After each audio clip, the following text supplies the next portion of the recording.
Four words ruined my marriage and my life. And they're not the four words you're probably thinking of.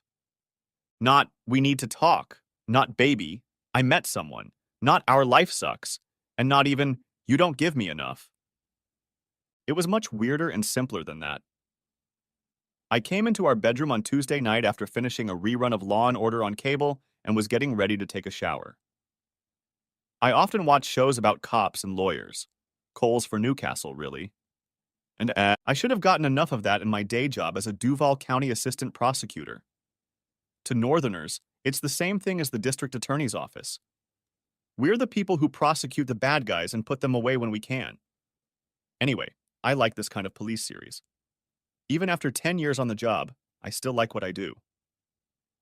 Anyway, Debbie was lying in bed, leaning back on a crumpled pillow, looking through some kind of travel magazine. She usually brings in a ton of student papers from UNF, where she works as an assistant professor in the College of Business, to review. It usually takes a couple to 3 hours to check them, but she's conscientious, and now it was 11 p.m., and she was relaxing. I was enjoying the view. Even though we'd been married for 17 years, I still enjoyed looking at her. Tall blonde with a trendy movie star haircut and Jennifer Aniston-style bangs, she looked 10 years younger than her true age of 39. She insisted I take an evening shower and brush my teeth, and on weekdays she was usually too tired to even consider the idea. I looked at myself from the bottom to the top. I was 5 feet 9 inches, Debbie was 5'10", and while she was still pretty slim thanks to her gym sessions, I already had the cool down of a middle-aged man whose only physical activity was playing golf once every few months. And that was only when office politics demanded it. I showered and came out freshly scrubbed. I thought Debbie glanced at me and a smile flashed across her face, but maybe it was my imagination. I slid into the bed next to her. I leaned in to kiss her, but she pulled her head back slightly, and I kissed the side of her face. She smiled absent-mindedly at me. Are the kids asleep? Bill Jr. was 14, and Kelly was 16. I left Bill to poke around the computer looking for skateboarding or, as he called it, shredding websites. Kelly, I'm sure of it, judging by the way she lowered her voice and moved as far away from me as possible, yet stayed in the den, was talking to one of her boyfriends. I know she had more than one because she was a pudgy younger copy of her mother. No, but they know the rules. I'm sure they'll be in bed in an hour or so. Hey, those were great pictures. Where was that beach with the tiki huts by the water? Oh. She glanced at me, as if surprised that I'd noticed she was reading. She held out a magazine to me. It was Travel, the pages of which were turned to The Best Beaches You've Never Heard of. The beach was on an island I'd never heard of, and I couldn't even pronounce its name. Man, that's beautiful. How about it? Do you want to go there this summer when school is on vacation? I know you weren't planning on teaching this summer. She looked at me kind of surprised. That's very sweet, Bill. But I wanted to talk to you. I've been thinking about teaching this summer. Larry Carter usually teaches the summer session, but his wife talked him into taking her to Hawaii with him, and they need someone to fill in. When did this come to light? I haven't heard a word about it. She looked me in the eye, then looked away with an expression I couldn't quite define. About a month ago. I meant to mention it, but I kept forgetting. I'm sorry. I didn't realize we had any firm plans. You're always working on some case, and we haven't gone anywhere exotic in a long time. I know, but... I'm sorry, Bill. I've pretty much told them I'm taking the summer session. But look, when we were married, we went to some wonderful places, and next summer I promise I'll leave time for us to go somewhere. No one in the office had ever accused me of being slow, but after she patted my hand and took the magazine back, it took a minute before it got to me. I mouthed the words silently to myself, running them over and over, confused and trying to figure out how I had misunderstood my loving, blonde-haired wife. When we were married? She looked back at me from the magazine with a somewhat puzzled expression on her face, as if she'd only heard part of what I'd said, and asked, "What did you say?" I didn't understand it, but I realized from the expression that was slowly growing on her face that a storm cloud must have formed on mine when I said slowly, with a great deal of emphasis and the beginnings of real anger. You said we went to beautiful places when we were married. Maybe there's something going on that I don't know about? A look of equal parts surprise, embarrassment, and seemingly shock appeared on her face. What are you talking about, Bill? You must have misunderstood what I said. No. You said it very clearly and distinctly. When we were married. I kind of thought we were married. That's why I asked if there was anything I didn't know about. She shook her head and tried to look into my eyes. I couldn't say that, Bill. That's crazy. No, it's just weird. I know we're married, babe, so where did this come from? I didn't. Oh. I guess I meant that we went to some good places when we were married. That's exactly what I meant to say. Oh. I ran that through my head and realized she was lying. Since we were married, and when we were married, aren't close enough to make a mistake like that. And she wasn't thinking when she said it. It came out on its own. She didn't even think about it, and apparently didn't realize what she was saying. In the office, we call these Freudian renditions. Most people call them Freudian slips. When a person's mouth gets ahead of their mind control, they can say things that end up sending them to jail or the death chamber at Rayford. Any prosecutor or police officer knows that no matter how tightly controlled a person is, their unconscious mind is always working at full speed.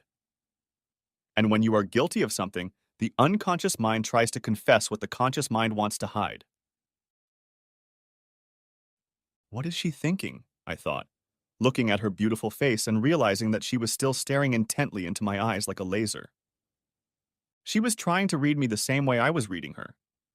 Only I was better at it because I'd been doing it for a long time for a living.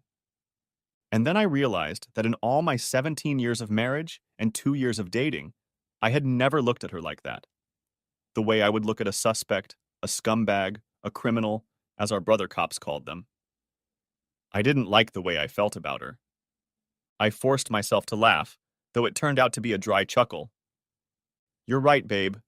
Anyone can twist words. I even do it from time to time. I have to admit, you scared me. I was wondering if we were ever legally married. Maybe we had a problem with the marriage license? Or did you secretly divorce me? She pressed her face against the back of my hand and kissed it. Without looking at me, she said, I'm sorry I said it that way, Bill. You know I love you. You're the only man in my life. I love you more now than I did when we were married. You're the father of my children. And that's crazy. I just blurted it out and didn't mean anything. But I couldn't take off my prosecutor hat. I wondered why she didn't look at me when she confessed her boundless love. And I found myself listening and weighing her words, her tone. I listened to thousands of testimonies and thousands of witnesses on the witness stand. And I found the professional side of my mind, not my husband's, weighing her words. And over again, my mind kept coming back to the same question. It told me that when she said, when we were married, she was speaking in the past tense. That meant that in the present tense, in the present, we weren't married. At least in her mind. Or she just didn't want to be married to me anymore. Or was she planning to make herself single in the near future? Was a divorce in the pipeline? Which inevitably led to the question, was she just tired of me and ready to trash me to start a new life with another man? Or had she already found a replacement for me? Was she having fun with another guy right now? This was why our life was infrequent, so boring, so bland, so vanilla. That's why we were mom and dad 100 times more often than we were lovers and partners. Of course, some part of me kept saying that all these thoughts were silly. She was just mixing up the words. Tomorrow morning, everything will be back to normal, and in a day or two, I'll be laughing at my own paranoia. I'd just been a prosecutor for too many years, looking into the worst sides of humanity, and it had put a strain on my view of everything, even my wife and my marriage. I wanted to believe it, but everything just seemed wrong. It was a simple mistake, but why did she react that way? If it had been nothing, she would have just laughed, gone back to her reading and teased me for getting it wrong. But she didn't. She had been anxious, worried, and now she was acting unusually loving. The next morning I got up early, setting my alarm for 5. I had already showered, grabbed a suit from the closet in our bedroom, slipped out the door without stopping for coffee, and in other words, got out of Dodge while I had the chance. I hadn't bothered to turn on the lights in the room, but I could already see a dark shadow lurking under the blanket on the huge couch that is the centerpiece of our room, along with the biggest big screen TV allowed by law. Upon arriving at work, I quickly fell into a familiar routine. A wealthy trophy wife from Pontevedra, according to her lover, had staged her own kidnapping to extort $1.5 million from her elderly husband. I had to decide what charges to file.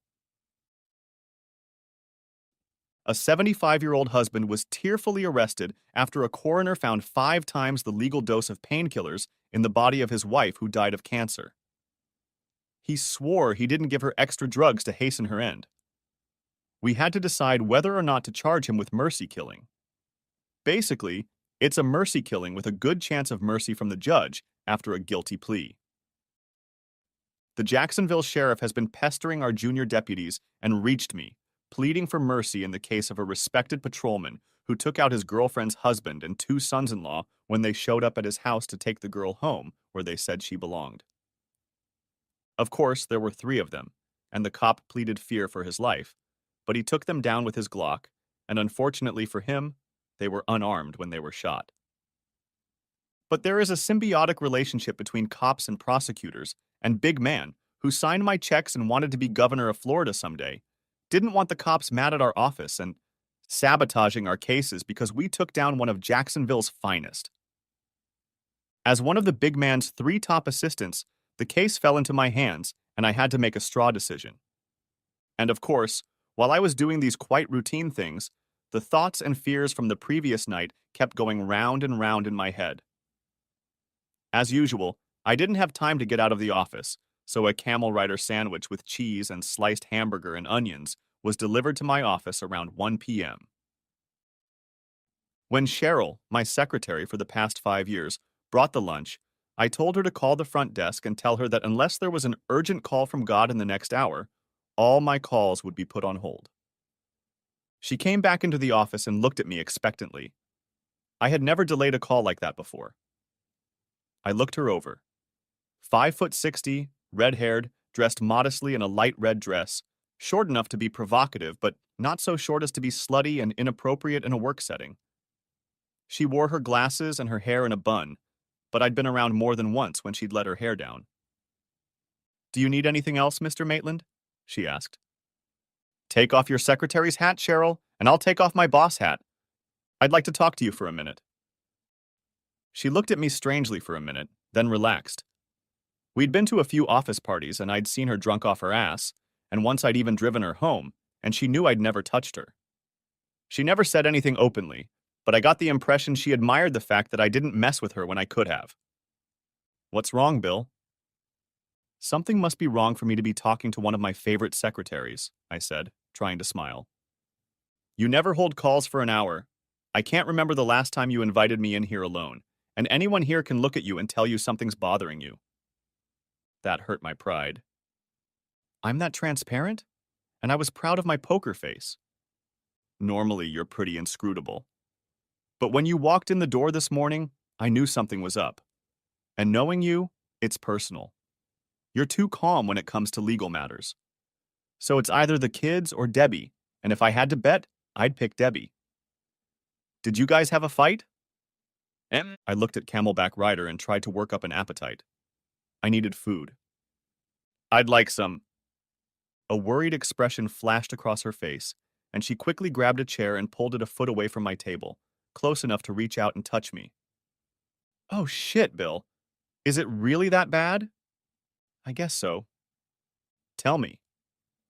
I thought about it, but in the light of day, I couldn't bring myself to tell her the details. The more I thought about it, the crazier all this fuss seemed because of one word Debbie had said last night. If you hadn't been there, if you hadn't seen her eyes, heard her voice, you'd think I was greatly exaggerating what happened. We just had a fight. Over something stupid. But what? It doesn't matter. But I want you to answer me honestly. I'm going to ask you some questions. You'll be able to do that. I won't get angry or get upset. I need a woman I can talk to honestly. She licked her red lips for a moment before answering. I hate that kind of thing, Bill. You say you won't get upset, but honesty always hurts. I need brutal honesty, Cheryl. I think I've been a good boss and a good friend. And I think I've proven to you that I like and respect you enough not to do anything that would jeopardize our friendship. I wish you would do the same. She reached out and took my palm in hers. You've been a good guy, Bill. Ask away. Did you ever think, when you weren't drunk, about getting into bed with me? And whether you even like me? She stared at me for a moment. I swear to God, I'm not hitting on you, but I need to know. She lowered her gaze to the table, then looked directly at me. A few times, but honestly, I've never really thought about you seriously. You're not on my list. You're a man. I admire you. I like you. I guess the point is that I can envision us in a situation where we end up in bed. It could happen at another office party, but it will only be a one-time thing. So I'm not handsome? She stared at the desk for much longer this time before raising her eyes to me. You're not handsome, Bill. I'm sorry. You're a little overweight and flabby and your hair is falling out, and no matter what women say, it's important. For most of us, baldness is ugly. In the courtroom, you're a tiger, and professionally everyone looks up to you, but in the bedroom, I'd say you're just another out-of-shape middle-aged guy. She squeezed my hand, and for a moment it looked like she wanted to cry. I guess that was a little too explicit, huh? I'm sorry. I didn't mean to hurt you. I managed to smile at her, even though it hurt. What about Debbie? I want you to be as honest as you are. Is she as pretty as I think she is? And have you ever seen guys hitting on her at parties? How did she act when they hit on her? This time it took her a lot longer to answer. She's hot, Bill. What can I say? At every party the two of you have been to, guys were always hitting on her when you weren't around. I'm not surprised she's popular. Now for the $64,000 question. And this is where I need you to be honest. What does she do when she gets molested? She lowered her eyes again. I really don't want to answer that question, Bill. Please don't make me. I need to know. So here's the thing. Do you think she's with someone? I don't know, but I think she might be. I think I've been to 6 or 7 office parties you guys show up at, and that year you invited me and my date to a Christmas party at UNF. Like I said, guys are always hitting on her, hugging her. She usually just waves them off, puts their hands where they belong, makes them laugh and walks away. She's pretty good. A few times, very few, I've seen her seemingly pretty good snuggled up in a corner or in the hallway. But Bill, to be honest, unless you want to walk around with a cattle prod, most women have experienced that. That's why you wear stilettos.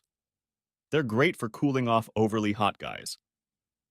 I've never seen her lose her temper to the point where it seemed like some guy might talk her into leaving a party with him. I can't say for sure that she didn't do anything wrong, but I've never seen her do anything that would cause her to be divorced. And that's what we're talking about, right? She reached out to take my hand again and squeeze it. She's a very beautiful woman. She may be cheating on you, but if she is, she's being very careful and selective, and I don't think so. It's just an impression. I leaned back in my chair and took a deep breath. I couldn't eat a bite because I had no appetite. But what you're saying is that she's a very beautiful woman that guys throw themselves at every time I'm not around and I'm a boring, unattractive old man? Is there something wrong with that picture? People stay together for love, companionship, and children. You guys have built a life together. You think she's going to give it all up just for fun? Women do it every day, Cheryl, and so do men. It may only be entertainment, but it's the glue that holds marriages together. And we don't have that anymore. She just looked at me sadly. I guess there's a limit to how much you can cheer yourself up when faced with a really shitty situation. I spent the rest of the day wading through the general stream of betrayal, stupidity, and law-breaking that is inherent in any prosecutor, and tried not to think about what I would have to face when I got home. That was the part that was starting to hit me hard. My job is stressful. Too much dirt and ruined lives to deal with every day. Home had always been my sanctuary, where I could be assured of the love of my wife and children and convince myself every night that the world I lived and worked in wasn't real. And now that sanctuary, that dream of love and fidelity, was starting to show cracks. I got home at 6:30, which isn't that late for me. I often stayed up until 8 or 9, and Debbie almost always left dinner in the refrigerator or microwave when I got home. Sometimes she was home. Other times she was gone to some meeting. There were always plenty of meetings, some business, others more mundane, but all part of the office political game that has to be played in any institution. I got over it, and even when she came home at 12 or 1, sometimes 2 in the morning, it didn't bother me. The drinking continued, but it never bothered me. I've dealt with enough cases of infidelity leading to murder or mayhem to know the signs. She was never exceptionally secretive. Showered quickly, hid her clothes. I never checked on her, it never occurred to me, but many times I found out by accident from other people that she was where she said she should be and doing what she said she was doing. The worst part was that now all my thoughts about her were reduced to unsolicited suspicions. Where was she now? Who was she with? And how would I know she was telling the truth if she told it to me? I felt the anger building up in me again. Stupid bitch. All she had to do was laugh at the reticence of last night, make a joke about it, and I'd forget about it. Even if she cheated on me, I'd be fat, happy, and clueless. Tonight she wasn't home, and neither were both kids. That was no surprise. I looked around. She usually left a note on the refrigerator or in the microwave so I'd know where she was if she needed to go out. But there was nothing. I stood there and just listened. Nothing can be as quiet as an empty house, which is usually filled with the noise of conversations, laughter, TV shows, and songs playing on the radio. I walked over to the liquor cabinet and pulled out a bottle of Goldschlager. I had never heard of Goldschlager until a friend of Bill Jr. snuck one bottle into a teenage party a few years ago. I found it, confiscated it, tried it, and realized I liked it. That's why I always keep a bottle in my cupboard.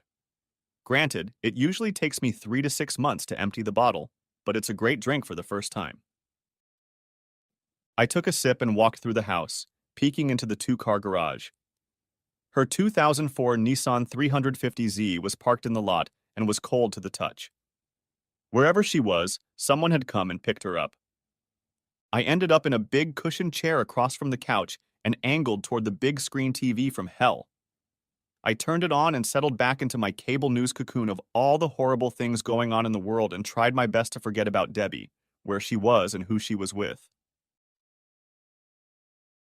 At 9:30 p.m., Bill Jr. burst through the front door, alternately talking and texting on his cell phone. I called his name several times, and as he continued up the stairs to his room, I yelled, "BJ, come here, now!" He threw me an astonished look, as if he wasn't even aware of my presence. After a moment, he said into his cell phone, "I gotta go. The old man needs me. Talk to you later." Then he texted a few words and disconnected. Then he looked at me without moving away from the stairs. "What?" His tone annoyed me, but he was a teenager. "Just wanted to talk to you. Do you know where your mom is?" He looked at me for a second, then shifted his gaze back to the stairs. It was obvious he had better things to do. "Haven't seen her. It's not that unusual, though. She's out of the house a lot." He looked at me with the arrogance and worldly wise disdain that only a 14-year-old is capable of, and said, "She's your wife. Why don't you know where she is?" I could have done what my old man would have done at that moment and smacked him upside the head. But my old man was a 6, 2-inch, 240-pound West Virginia miner, and he lived in simpler times. Bill Jr. was almost as tall as me, and damn it, if I'd left any trace of him, social services would have been on to me the very next day. I'd have been arrested, and my sketch would be on the front page of the TU with the headline, "Top SA Aide Arrested for Child Abuse." So I just shrugged and said, "Did you do your homework?" He was about to turn away and ignore me when I said, "You walk up those stairs without answering that question, and you'll be grounded for 2 weeks. He stopped, turned around mid-step, and looked at me like I was some grotesque insect crawling out from under a rock. You're not going to— Try, I said, using the tone I used to inform opposing counsel that the deal I was offering would be off in 30 seconds. Mom doesn't— What Mom says is irrelevant, and you can tell her that's what I said. You answer my question or forget about running with your friends for 2 weeks. And if I have to come home early for 2 weeks, I will. He took a deep breath. I have 20 pages of English and 2 pages of algebra problems to read. Okay, go upstairs and start studying. He turned but said loud enough for me to hear, and he could plausibly deny, God, what an asshole! No wonder Mom takes so many walks. He turned to look at me slyly, and I just smirked. I think that's what pissed him off. The next time I heard a car in the driveway, I got up from my chair and looked at the clock on the wall. 11 o'clock at night. I walked out to the house and looked out the window at the driveway. A sporty 2-seater model Audi pulled into the circular driveway. The car stopped for a moment. I made out 2 figures inside. Then the one with the long hair leaned in for what may have been a kiss, a brief kiss, but a kiss, and the passenger side door opened. As I expected, my blonde-haired wife stuck her long legs out and stood up. She leaned over to wave goodbye to the driver, and in that instant, I saw a young, dark-haired guy behind the wheel. I wasn't sure, but I thought it was another assistant professor in the business department. As Debbie walked toward the house, I was sure she didn't go to her teaching job in that outfit. Not a teacher's outfit. So she came home and changed her clothes, assuming she went to work, and then went out for a long night out. With what, I wondered, and with whom? But I decided I would try to be polite. I went back to the room and sat down in front of the TV, pouring a few sips of liquor into my glass and switching between Fox and MSNBC to watch the arguing talking heads. I heard the front door open, and then her footsteps entered the house.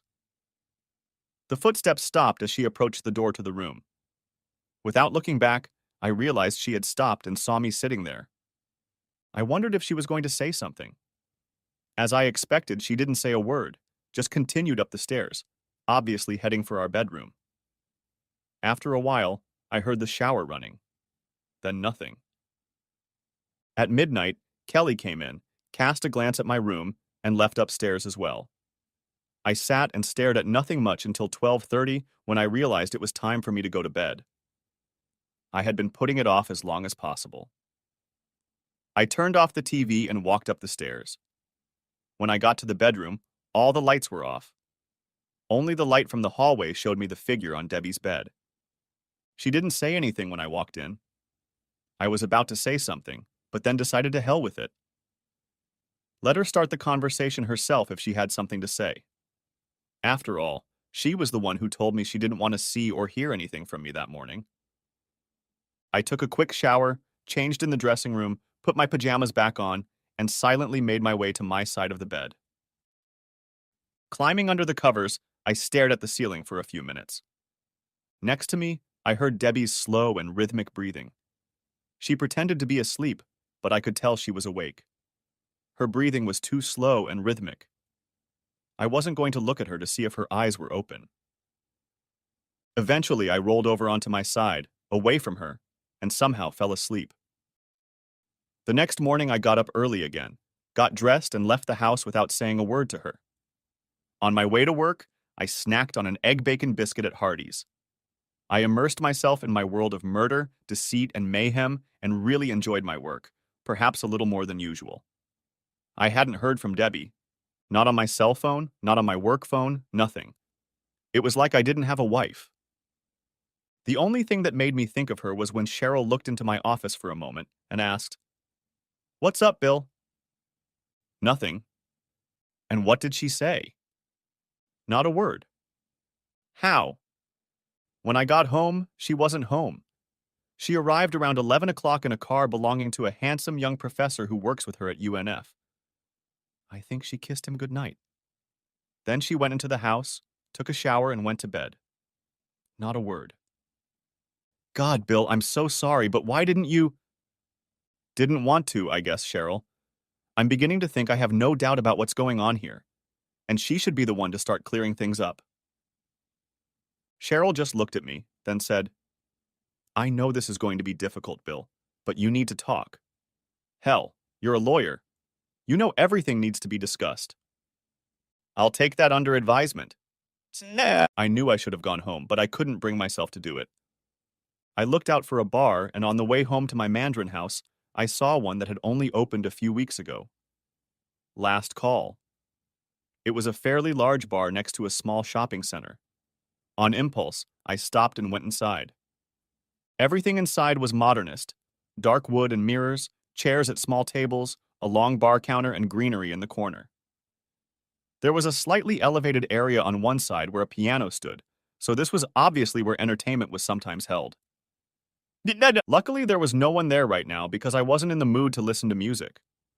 A medium-sized Hispanic man with a big mop of black hair approached my seat behind the bar, introduced himself as the owner, and offered me a free drink on the house in celebration of the first week. I asked him to get me a beer.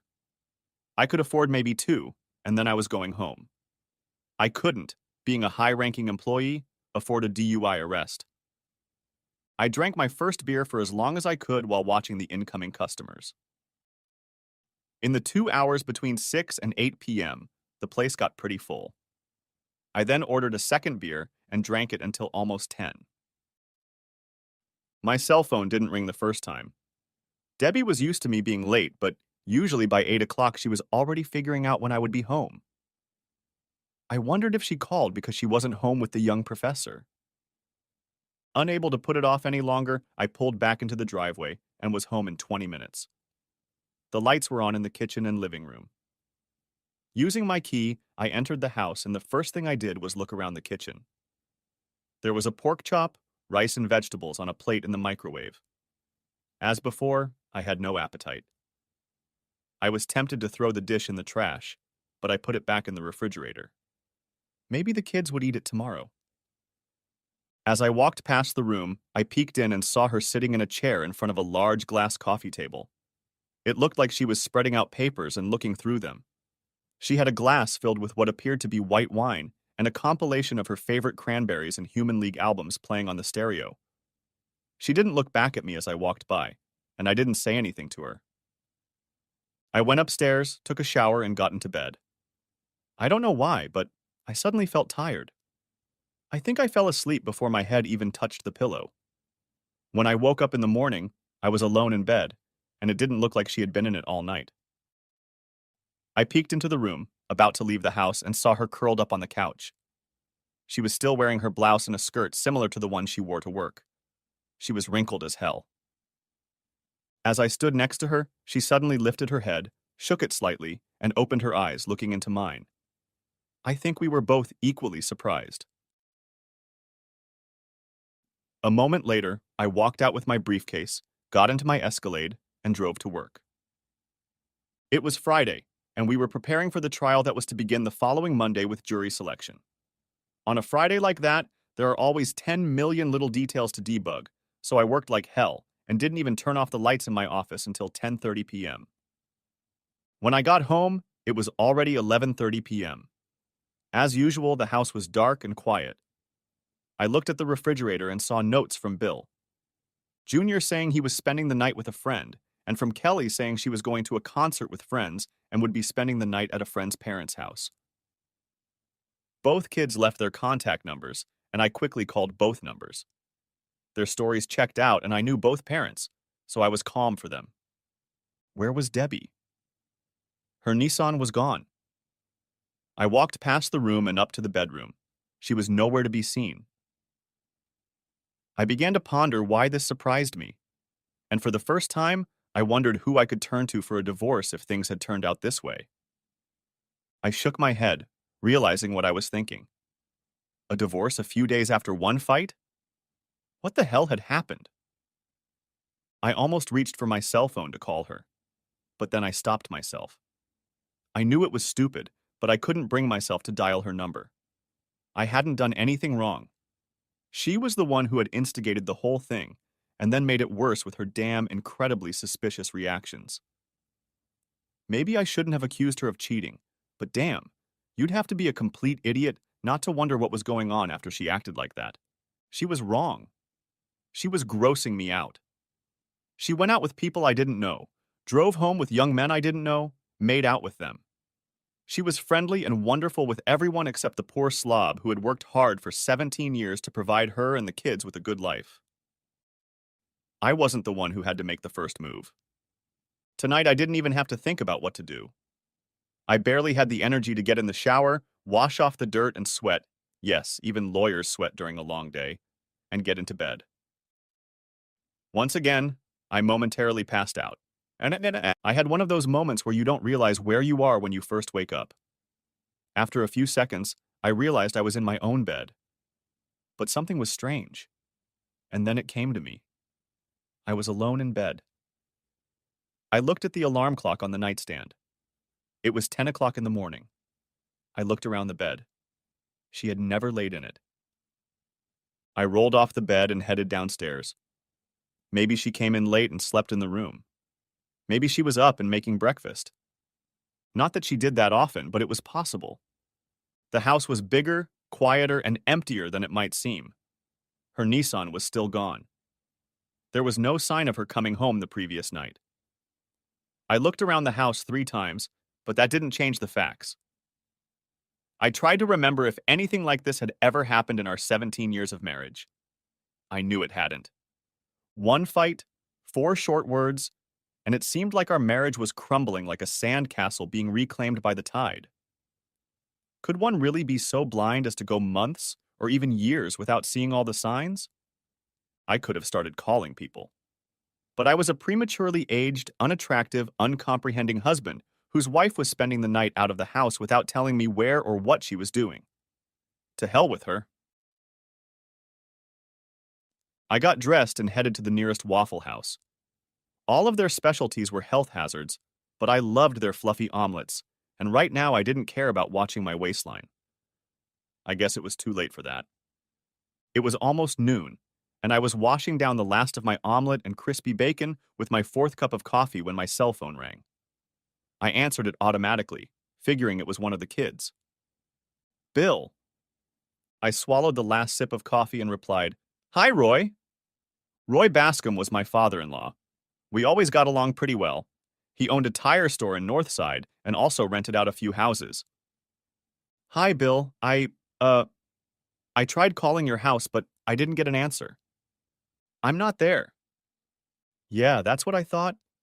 "Bill, I just wanted to call and let you know. Debbie is at our house right now." "Debbie, that's interesting. I used to know a girl named Debbie. We were talking about the same person." There was a rather long silence, and then, "She told us that you guys were having some trouble and that you might have been upset when I called you. But I didn't want you guys to worry about where she was." "Why would I be worried, Roy? Just because she doesn't come home all night and leave me no word to let me know if she's dead, alive, or having fun with a dozen guys somewhere? You act like I actually have a wife or something, not a woman who spends my paycheck and then goes off with other men." "Bill, stop talking like that. You're talking about Debbie, your wife, our daughter, the mother of your children. You know she isn't running around on you." "Do I know, Roy? How would I know? She's away from home a lot, and I only know what she says about what she does. And the night before last, I saw a young fellow she works with drop her off at 11 o'clock at night, and she kissed him goodnight." "Did she tell you about that? By the way, what time did she arrive at your house last night?" "Gosh, I think I figured out what she was worried about. She said you two had a fight over something stupid, and you accused her of cheating on you and haven't had a word to say to her since. And you're wrong about her kissing someone. She told us about that meeting. It was a college meeting, and the guy who gave her a ride was a friend of hers. She was picked up by a woman she works with, but she had an emergency and had to leave early, so the guy you saw volunteered to drive her home. There was no kissing. As for when she got here, Bill, she came straight from school at 5:30 p.m. and was here all night. Unless you think we're lying for her. Have you really gotten that far? Roy, she's your daughter, and I know you'll support her." Although, I think after knowing me for 19 years and being a good husband and a good father to your grandchildren, you might give me a bit of a head start. And if she was going to see you, why didn't she leave a note? Or didn't call? Or do anything to keep me from waking up in the morning and finding out she'd spent the night with someone else and starting to think seriously about how we're going to divide our assets? I felt anger begin to rise in me, a black tide, and I tried to keep my voice calm. Come to think of it, if she's so concerned, why the hell isn't she talking to me right now? Why does she have to make my dad call me? After a moment, he said in an apologetic tone, I know she was wrong not to let you know her whereabouts, Bill. I told her she should have. And she's not picking up the phone because she doesn't want to talk to you. I have to tell you that I've known you since before you were married, and I've never seen her like this. She's so angry with you. I think you really hurt her when you accused her of being unfaithful. I don't know. I don't know if I can take those words back. I took one last sip of my coffee. Okay, let's see if I got this right. She said some words that upset me, but I have to deal with it. And I said some words that upset her, and she's acting like the marriage is over because I said them. Is that true? When he didn't answer, I said, Okay, if you could, give a message to your daughter from me. Tell her that if this is how she feels, I don't care if she ever comes back. Oh, and don't forget to give her this. Word for word, screw you. I disconnected before he could respond, though I doubted he would. I leaned back in my chair and thought about the call. In a way, I was relieved. She hadn't had fun with her UNF buddy last night. But hell, she could have done that any time if she wanted to. And staying out all night and purposely leaving me in the dark was not what a loving wife was supposed to do. I leaned back in my chair for a moment and thought about what I was going to do today and Sunday. Usually I would stay home, watch TV, maybe do a few things on my list, go out to eat, or do a little shopping with Debbie. I could have gone back to the office, but suddenly I realized what I wanted to do. Plus, I had the added advantage of staying in the house if Bill or Kelly came back. I drove home and sat down at the large desktop computer I was using in the small study adjoining our bedroom. I ran a slave spy program that I installed on all the computers and laptops in the house. Since we used DSL, all signals sent or received on any computer were copied to the slave program. I knew my passwords, Bill Jr. S. and Kelly's passwords, so I just deleted them, and any remaining ones, even without knowing Debbie's passwords, automatically became her passwords. I had all day, so I went back 6 months and started scrolling through messages from and to her. Since she was a professor, there were tons of messages from students, other professionals, the university, and a few from friends from her college days. But nothing out of the ordinary. I didn't pay attention to them at first. I was habitually scrolling through the messages when I thought the name in the message addressed to her sounded familiar. I took a closer look at it. Lancelot 4. You.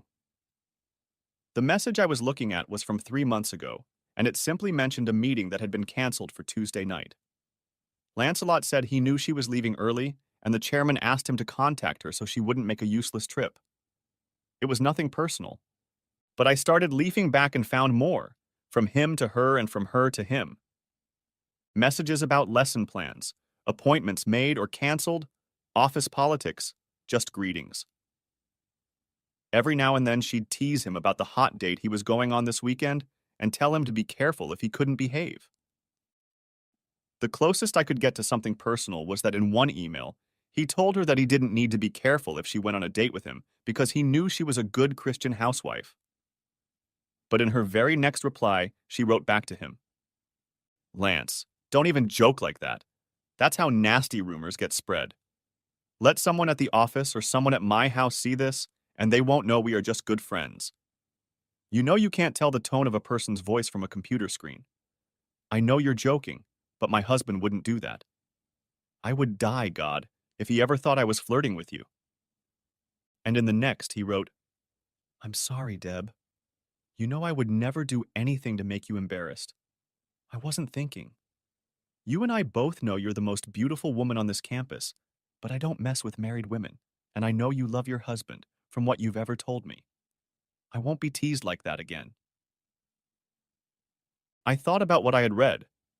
It was completely innocent except for the first flirtatious hint, and she immediately blew it off. I didn't know why, but I was sure it was the same dark-haired young man who had given her a ride to our house that evening. Though outwardly innocent, perhaps it was my dark prosecutorial heart digging for dirt beneath the innocent words. I sensed a friendship beyond the usual coworkers, at least on Debbie's part. And Lance wouldn't be the first bachelor to swear to a hot married woman that he would never get involved with a married woman, until she was in his bed. So I continued to read on.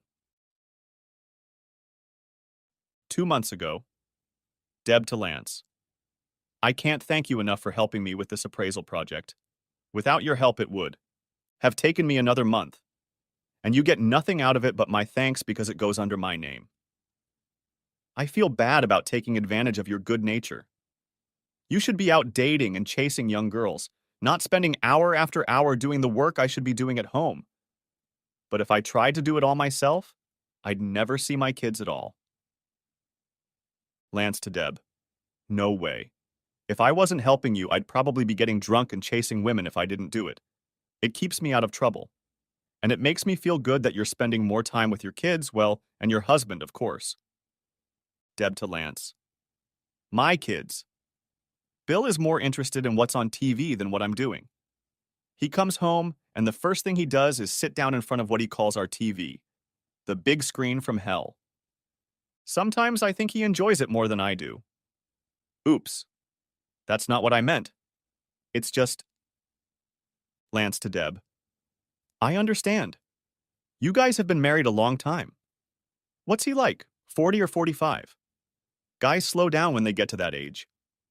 It's hard for me to imagine someone choosing to watch TV, over spending time with you, but I'm still young. When I hit 30, I'll probably feel differently. Deb to Lance. Anyway, blushes. I don't see you ever letting yourself go the way Bill did. I've tried to get him to go to the gym with me, but he keeps saying he doesn't have time. He has become that middle-aged spare tire. I never believed it was possible to knock a quarter off a guy's abs, but what you did at that party last month blew my mind. I can never imagine you with a spare tire. And on that ruddy note, it's time for me to go to bed. Lance to Deb. Sweet dreams, Deb. Deb to Lance. Forget I wrote this, but if I keep thinking about your abs, I'm going to have very sweet dreams. Good night. After reading this exchange, I sat there wondering if I wanted to keep reading. And that son of a bitch knew what he was doing when he enlisted me as an inveterate lover. And my sweet, loyal wife, instead of defending me, basically told him she wanted his abs, not my middle age. I kept reading. 1 month ago, Deb to Lance. I'm sorry I didn't get a chance to talk to you today. I've been busy. I'm really enjoying our lunches. Honestly, the day doesn't seem as fun when we can't get together for an hour or so. But there's always tomorrow. Have you heard the latest hot gossip? Lance to Deb. I've missed you too. Don't take this the wrong way, but you know you're eye candy. That's what the kids call it. Even if we're only friends, I still love looking at you. I'm a pig. I admit my guilt. And as for gossip, I assume you're talking about Professor Amarilla and Coach Johansson? Deb to Lance. Yeah, imagine that. In his office, no less. They say her husband barged in on them in the middle of... You know. I've met her. She's pretty, but she's old. She must be in her 50s, and Johansson is only 35 or 40? Oh God, I can't believe I wrote that. But, it's been so long since I've had any real fun that sometimes I forget what it was like. I guess we used to have it, if I can remember that far back. But now, Bill's not the same. I'll destroy you if you breathe a word of this. And he ran out of breath after 5 or 6 minutes. I'm ashamed to even tell you this, but I can't talk to him about it. And sometimes I feel like I'm going to scream if I can't tell someone about what's going on, or not going on, in my life. I don't know how I managed to get through the days before we met. I can be honest with you because we're not married or lovers. We're friends, and a friend is what I need right now. Lance to Deb. You know you can tell me anything, Deb. I'd like to help you. I mean, physically. Do you think you can go on like this forever? Deb to Lance. What choice do I have? We've been married for 17 years. We have 2 children. He's done everything he can to make me happy. I know there's nothing in this world that I could ask him to do for me that he wouldn't do. The damn thing is, he's such a good man. And I should love him so much more than I do. Don't get me wrong, I do love him. And even though you and I sometimes flirt and maybe go farther than a middle-aged married woman should, I know I love him. If I didn't love him, I would. Lance to Deb. Don't say it. Don't write it. I know what you're thinking. But I know you love him. You love him, not me. And I'm not going to be the one to tear you two apart. Deb turns to Lance. I know that you could. You know, if you were an asshole like a lot of the young guys here. But you were a gentleman. A good man. That's why I like you so much. I'll just say that I hope you know what a special friend you've become. And now I'll bow out. My wife fell in love with another man. She was just trying to work up the courage to fall into his bed. And as soon as she did, our marriage was over. This bastard was 10 years younger than me. He had rock-hard abs. My wife drooled over him and admired his restraint. And I was a fat, balding, middle-aged bore. I forced myself to keep reading. There weren't many incriminating posts after the last one. Then I found one from Deb to her Lancelot, dated 2 weeks ago. Deb. I'm sorry I didn't stop by for lunch today, Lance. I wanted to call and lie about being busy or something last minute, but then I realized I couldn't lie to you like that. We've become 2 good friends. You deserve the truth. I decided we needed to cool down, back off a little. I know you consider me a friend, but I also know you feel attracted to me. That's flattering. You're a handsome young hottie, and you have no idea how much you flatter my ego by flirting with me. But I've always made it clear that I'm a married woman, a faithful married woman. Notice I didn't say happily married woman. You know me too well for me to say that. I have been much more honest with you about my marriage and the problems we have than I should have been with anyone else. The worst part is that I feel much closer to you than I do to Bill. He's my husband, but he doesn't even know that our marriage is slowly dying. He doesn't understand anything. Such a smart, intelligent man, so skillful in the courtroom. But in real life, in our marriage, he's a failure. He has lost my lust, my respect, and is slowly losing my love. I feel like an animal caught in a trap. I've tried 1,000 times to think of ways to breathe life back into our relationship, our marriage. I've thought about trying to revitalize our lives. But, damn it, I'm not such a good actress. No matter how smart he is or how good a lawyer he is, as a man, as a male animal, he doesn't satisfy me anymore. And hasn't for a very long time. I think maybe being a father and a successful lawyer is enough for him. I always knew he was quiet. Boring, I guess. He wasn't a party animal in college, and I loved dancing and parties. The more the better. But as he got older, it got worse.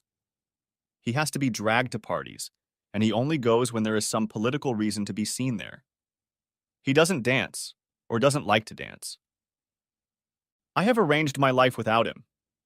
Most of the time when I tell him I'm at a faculty meeting, I'm out with girls from school or girls and guys, like the times we went dancing. I haven't done anything wrong, but I want to be someone other than a wife and mother for a few hours at least. I want men to look at me and admire me. God. Forbid he should be one of those men, but I don't care anymore. I don't think of him that way. I can't pretend and I can't tell him I went to parties without him, even though I haven't done anything wrong with men, because what will I say when he asks me why I lied about where I go? Will I tell him I'm happier when he's not around? It's true, but it will fly by like a balloon. Anyway, dear friend, I didn't set out to write a novel here. I just wanted to blow off steam and let you know why we won't be having lunch or seeing each other much anymore. Somehow I feel like things are getting ready to explode, to change. I don't know how. I don't know what I can do. But I don't think I can live like this for long. And if the worst or the best happens, and I'm not married in a few months or more, I don't want you anywhere near the wreckage. I don't want anyone, not Bill, not my kids, not our friends, to suspect that our relationship, our friendship, had anything to do with my marriage falling apart. Because it didn't. You were a gentleman and a friend when I needed a friend. You will always have a piece of my heart, and if things work out with Bill for me, somehow, I will never forget you and hope you live a happy life. Always your friend, Debbie. I must have sat like that for hours, because the next moment the quality of the light coming in from outside changed. I glanced at the clock. It was 6 in the evening. I don't even know what I'd been thinking about all those hours. I must have been imagining how my life would turn out.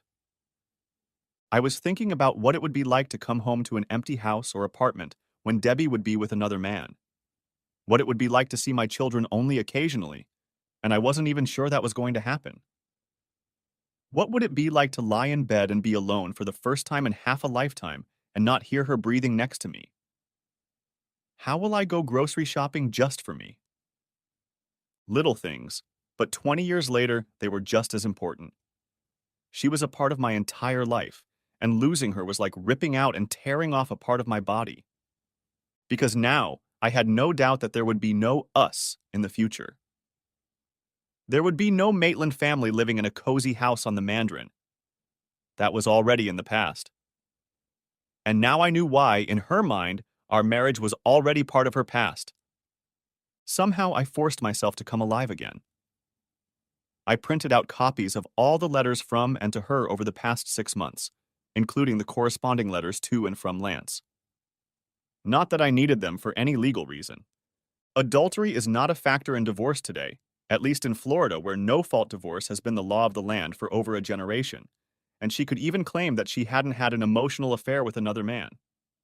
I could argue that it was an affair, but so what? She obviously didn't sleep with this guy, have fun with him, maybe kissed him a few times. It didn't make any difference. I knew I had to tell her about those letters. Make her admit that she had fallen in love with this guy, or at least fallen out of love with me. But then again, so what? If she admitted it, what would it change? I'd lost her. Oh, I could fight to get us into counseling, to try to slow things down enough to give me a chance to win her over again. But who was I kidding? With what I knew now, counseling wouldn't change anything. And I thought she'd just laugh if I tried to play the stud in bed. Every time I was with her, I mentally pictured her lusting after Lance's flat abs and comparing them to my old man's belly. By 8 o'clock that evening, neither Bill Jr. nor Kelly had shown up.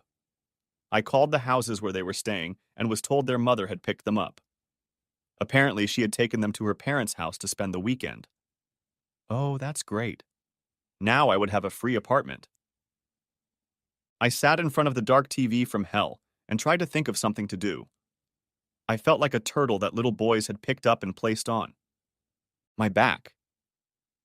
I could spin around, but I couldn't move. I couldn't move forward, and I couldn't back up. When I did start to move, I was amazed at myself. I went upstairs to our bedroom, pulled 2 suitcases out of the closet, and began methodically putting pants, shirts, shoes, coats, and miscellaneous articles of clothing in them so that there would be enough for a couple weeks and I wouldn't have to wear the same things twice.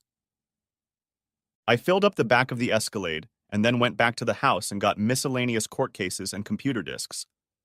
I made a second mass printout of all of Debbie's emails to make sure I hadn't missed any and to have a copy in case something happened to the first set, and then erased them with a wiper program that left no copy that anyone could recreate. I thought about erasing Bill Jr. and Kelly's records, but she must have expected me to monitor their computer usage. I don't think she expected me to spy on her, and if it hadn't been for the events of the last few days, I never would have looked at her computer. Of course, I would have been much happier if I had never looked at them, but I don't think anything would have changed in the long run, except that she might have completely blindsided me when she left, and that would have hurt me even more. The last thing I did before I left and locked myself in was go into the bathroom. With the help of Vaseline and a strong torque that peeled away the skin underneath the ring, I managed to get my wedding band off. I had gained so much weight over the past almost 20 years that my knuckle was swollen and the flesh of my finger was almost clinging to the metal. But without much bloodshed, I managed to get it off. Taking a sheet of blank paper from the copying machine attached to the main desk, I scribbled a few words on it. Then I put my ring and some of my blood on it and closed the light in our bedroom. I closed the house behind me. I turned off all the lights, and all that was left in the house was the dark bulk of the building. I had lived in it for almost 10 years with my wife and children and never thought I would return. As I drove through the dark night streets toward downtown, I tried to figure out how I felt, but I was just numb. I drove downtown, past the courthouse and legal complex on the St. John's River, past the sheriff's office, which everyone but the sheriff called Cop Shop, drove 2 more blocks and turned onto the riverside of the road. There were some very expensive riverfront condos here, and our office rented one of them all the time in case any of the sheriff's deputies, witnesses, or anyone else needed to stay late. As one of the 3 senior deputies, I kept the condominium key on my key fob and let myself in. I looked at the doorknob, which I opened with my left hand. Damn, it was covered in blood. I must have lacerated my ring finger a lot more than I thought when I took it off. I went to the bathroom, washed my finger, found a bottle of rubbing alcohol under the sink, and swore for a few minutes, pouring copious amounts on my scarred flesh. Then I went back to the car, unloaded, and finally threw my body on the bed. I had the strength to remove most of my clothes and fell asleep watching one of the cable news programs on the small large screen in the corner, wearing only cotton shorts and a t-shirt. I listened as they described the machinations of the cardinals in Rome, who were trying to take the place of the revered Ion Paul II, who passed away earlier this month. As my thoughts drifted away, I was strangely comforted by the realization that politics was still everywhere. Even in God's holiest city, Arabs were still killing Jews, robbers were still robbing banks, teenagers were still doing incredibly stupid things, and the world was still spinning, even if my world had crashed and burned. The next morning, I came to my senses and was instantly awake. I knew where I was and what had brought me to this unfamiliar room. For a few minutes, I lay there because on one of the few occasions in my life, I needed to do absolutely nothing. I didn't have to wake the kids, take someone to church, run errands, buy groceries. I was totally free and remembered the good old rock and roll line from the 70s, Me and Bobby McGee. Freedom is just another word for having nothing to lose. When I heard that line in the 90s, it was still a great line. Heck, Janice didn't doubt it. I was familiar with the feeling. I was completely empty, completely alone for the first time in 20 years, and completely free. I wanted to go somewhere or do something. I thought about calling someone. But I realized I didn't have any friends. I had coworkers, guys I worked with, but no one I would go out drinking with. Like Debbie said, all I did was work, come home, watch TV, and enjoy my family. To that, all the friends we had were Debbie's friends from university. And it would have been damn strange for me to call any of them. There was also my mother and stepfather. They lived a little further south, in the suburbs of Orlando, in the center of the state. But I'd be damned if I wanted to hear sympathy and pity in their voices when I told them I'd broken up with Debbie. I also didn't want to explain the reason for the breakup. Eventually, I showered, shaved, went outside, picked up a breakfast sandwich at Burger King, rode around downtown, sat on a bench on the riverfront watching the Sunday boaters plying the St. John's, and felt like the only person on earth. I thought about calling Cheryl, but that would have been intrusive. It seemed to me that she had just met a new guy, and I would definitely be a third extra. Somehow the hours slowly dragged on until 9 o'clock at night. I ate a steak at a steakhouse downtown, called a couple of assistants who had to run the business the next morning to make sure they were ready to open, and then went back to the apartment to watch. What else? Cable news. At 9:15 p.m., my cell phone rang. I always keep it charged and always keep it with me. That's the first rule for police officers and prosecutors. You must always be available, 24/7. I almost didn't answer the phone when I saw Debbie's ID pop up, but I still answered, "Hello? You son of a bitch?" "Well, hi. I love you too." She seemed to be panting, trying to find the right words to pounce on me. You good-for-nothing crazy bastard. Damn it. How could you... How could you pull a stunt like that for Bill and Kelly to see? It's enough that you showed me how crazy you are, but they're kids. What's wrong with you? Slow down and take a deep breath, honey. You won't get a stroke. You're just a sick son of a bitch. What? You have no decency. What are the kids supposed to think? I take it you're talking about my ring? Yeah, you go crazy over a few things I say and call me a whore. And then when I go away to my parents for a few days, you leave me. You take out your clothes and stuff and leave your damn wedding ring where everyone can see it. How could you? I'll have you behind bars, Bill. You're out of your mind. Did you read the note? She nearly lost her senses and screamed into the cell phone so shrilly I had to hold it to my ear. You bastard! Asshole! Bastard! I don't even know who you are. That's okay. I don't know who you are either. But did you read the note? You think it's funny? It's supposed to make your life easier. Like I'm the one who wants out of this marriage, not you. I wasn't the one who spent the night out of the house without alerting me to my whereabouts. I wasn't the one who took the kids to spend the weekend with your parents without alerting me. I wasn't the one who made out with a friend as he drove you home, no matter what bullshit you told your parents. I didn't know why I hadn't rubbed her nose in the letters I'd found. I knew she'd freak out, accusing me of spying on her and not trusting her if she found out I'd tapped her laptop. But even more important was the fact that I hadn't gotten a single honest word out of her lying mouth in almost a week. I found out that the woman I thought I knew was some stranger. Let her hang herself with her lies, lies of omission, or even outright lies. Maybe it's the prosecutor in me talking. There's nothing sweeter than catching a hostile witness or defendant in a lie when you let him or her twist and tangle in a web they can never get out of. How the hell did it come to pass that I tried to entangle my own wife in a web of lies?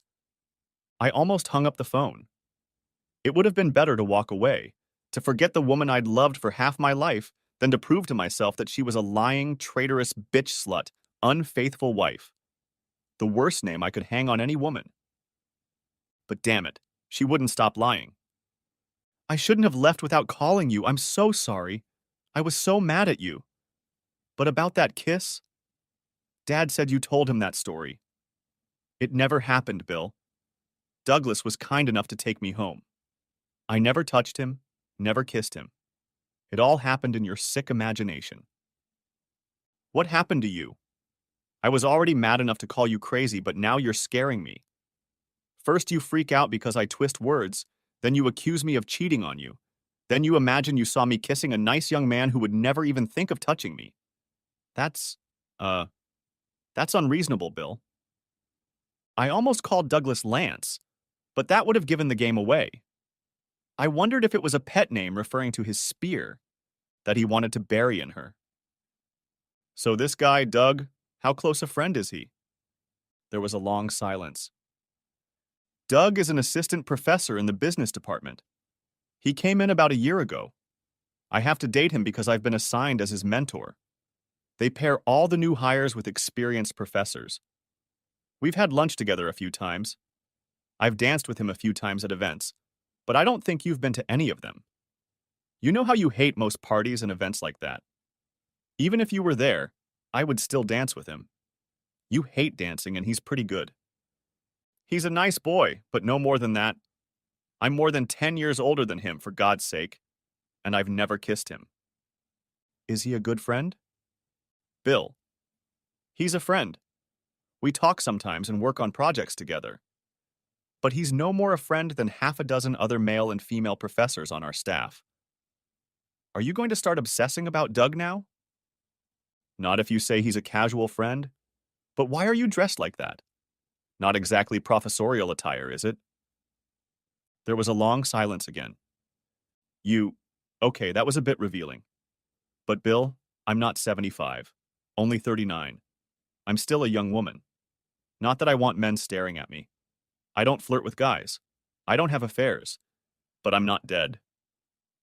You've never worn that outfit to any event I've attended. Oh God, Bill, do we have to talk about this? Why not, Debbie? Don't all the self-help books say that couples should be honest with each other? That they should discuss their problems? If I'm paranoid and obsessively jealous for no good reason, why can't you answer a simple question? Why do you wear revealing clothes, flaunting your gorgeous body when I'm not around? Can't we talk about this when you get home? I'm not sure I'm coming home. A very long silence.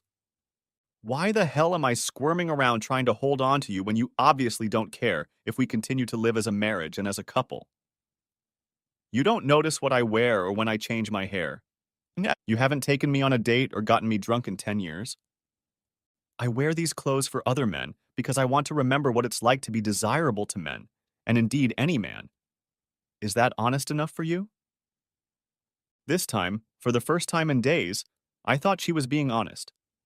And what did that say about me? Suddenly, I had nothing to say.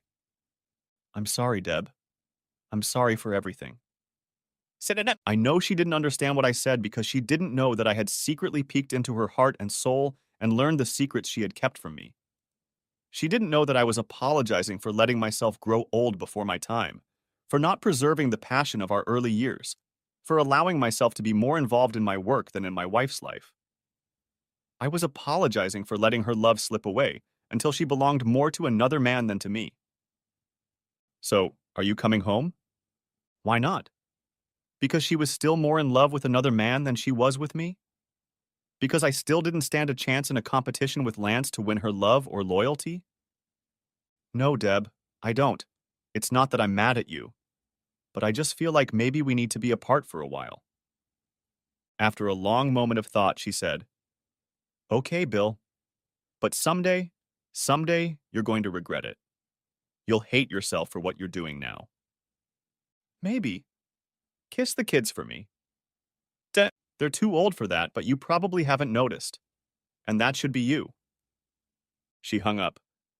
I turned off the TV and lay on my back, looking up at the ceiling, flooded with moonlight from the window on the balcony overlooking St. John's.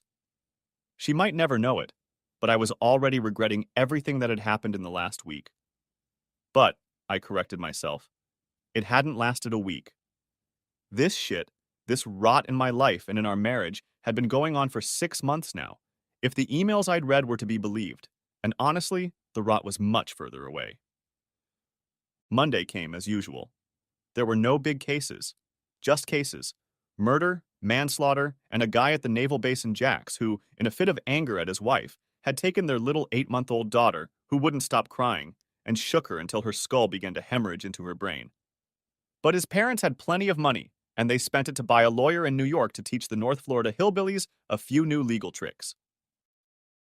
There was a separate first of 3 trials of drug-dealing brothers who tried to teach a rival a lesson to stay off their turf by showering his north side home with bullets, and managed to kill an 8-year-old boy who had thrown himself on his 2 siblings to save them and was shot in the brain for his bravery.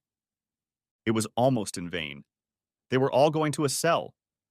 Not such an unusual week. But motions had to be filed, jury selection had to begin, witnesses had to be calmed or made to strain their spines. As usual, the days stretched endlessly, and the nights were short stops to rest and continue the next day's work. I didn't do courtroom theater. My job was to make sure everything ran smoothly. One afternoon, in between 2 crises of crushing importance that would be forgotten by the next day, Cheryl trapped me in my office. I was told you were staying at River? You moved away from Debbie? And from your kids? Stuff happens. She closed the door behind me.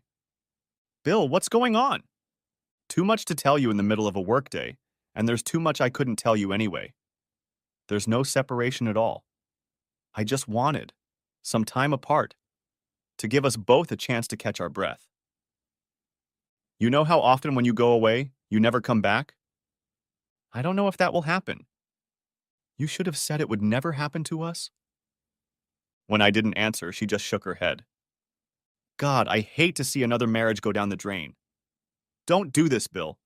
I don't know what you're thinking, but don't walk away from your marriage without fighting for it. Jesus, you're a goddamn pit bull in a courtroom. I've never seen you give up. Don't let her go. Don't let them go without a fight. There can't be a marriage without 2 people who want to stay married. And that's all there is to it, Cheryl. Open the door and get out of here. We began jury selection in all 3 trials. The New York kid virtuoso played enough tricks to please the mom and dad paying for their son's defense. I thought the money was wasted, but he was their son. If I had raised a scumbag like him, I probably would have fought just as hard. It was another Monday, full of surprises and unexpected problems, disgruntled witnesses and irritable judges who really need to keep rolls of toilet paper by their side, as Somerset Maugham once advised to remind themselves that they are not really little tin gods, but just men and women temporarily in positions of influence. At 7 p.m., I was about to finish work when my cell phone rang. I keep it on standby during the day, but I have a loud buzz, so I always know when it's ringing. Bill, what the hell is going on with you? I'm not sure I know how to answer that question, Roy. What do you mean? Debbie called this morning and said you moved out of the house and left your wedding ring behind. How can you walk around with your head shoved so far up your ass? I couldn't keep from laughing. That's a great mental image, Roy. Thanks. I needed a laugh just now. If you're seriously asking, I didn't move. I just picked up some stuff to spend a few days away from Debbie. Things got, too stressful. I'm afraid I might say something to her that I don't want to. You know, something you can't take back or forget. So I'm just giving us a break. He was silent for a moment, then said in a calmer tone, Bill, I've known you for 20 years. I'll admit, I didn't think you were the best husband or father in the world. You let yourself get physical, and when you're married to a woman like Debbie, that's stupid. I've thought many times that you spend too much time in that damned office and too little time with Deb or the kids. Marriage isn't a house where you pop in from time to eat, wash clothes, or spend time in bed. You can't put marriage on autopilot and forget about it. I'm older than you, Bill, and I know what I'm talking about. In order for a marriage to last, you have to work. That's the only real problem I have with you. I think you gave up on your marriage years ago. Now it was my turn to be silent. Finally, I said, I can't deny that there is some truth in what you say. It is partly my fault. I know that now. But there are other things. What? What the hell are you talking about? Something happened last week and it blew up everything in your house? What was it? I'm sorry. I can't really talk about it. It just kind of put everything in perspective and made me realize that I have to think about everything. Okay, you don't want to talk about it. I love Debbie and the kids. I even like you, even though I think you're being a jerk right now. I'm asking you a personal favor, Bill. Go home. Go home tonight. Living in 2 places can't make anything better. Can you do that for me? I don't remember ever asking you for a favor. I hesitated. I still had the sickening feeling in my stomach that we had passed some point of no return and there was no going back. But I still found myself returning at 8:30 p.m. to the house I had left with no intention of going back there. The stereo was blasting from Bill Jr. A.'s room, and as usual, Kelly was probably not home yet. As I passed the room, Debbie appeared in the doorway. She was wearing shorts and a light blouse over her bra. From the look on her face, she wasn't expecting to see me. She glanced at the briefcase I was holding, and a different expression appeared on her face. Is this just a pit stop? Are you leaving everything in River? I wanted to come home for one night. Is that okay with you? Why?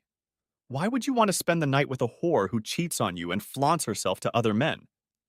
I didn't think you had no use for me and the kids anymore. This is my home as much as yours, but I'll ask you again. Is it okay if I spend the night here? In our bed? She turned and walked back to the room. Over her shoulder, she said, Like you said, this is your house too. You want to sleep over. Sleep over. I don't know if I'll sleep in this bed, but you don't mind. Oh, and there's no food for you. I wasn't expecting you. In response, I told her, I'll find something in the refrigerator. It's no big deal. I set my briefcase down by our bed and found my wedding ring lying on the table next to the bed. I tried to put it back on and struggled to put it on, but finally slid it onto my knuckle. Then I went downstairs, found half a bag of kosher franks, fried them in a pan, and put 3 pieces between the bread along with lots of spicy mustard. I ate in the kitchen.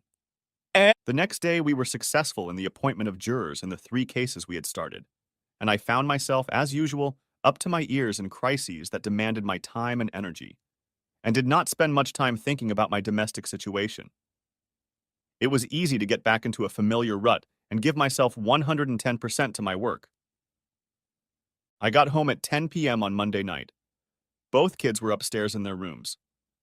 When I walked in, Debbie was sitting at the computer console in the living room.